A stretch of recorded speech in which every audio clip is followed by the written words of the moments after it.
Hello everybody, you can see on anything that's not on wheels, same as this lift.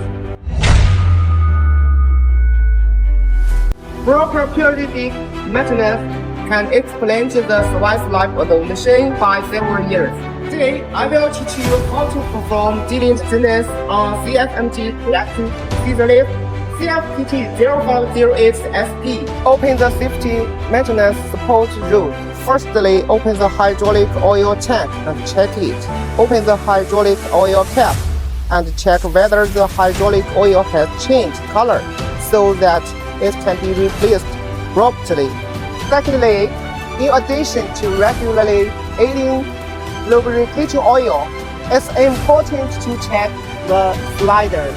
If jamming occurs, lubricating oil should be added immediately to ensure operational safety.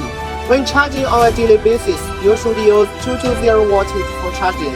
It's strictly prohibited to use 380 wattage for charging. Charge during lunch break to prevent awkward situation of running out of the power midway through a day.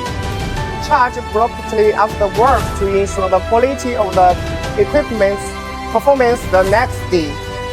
It's time to go home. Let your scissor lift take the well-deserved test.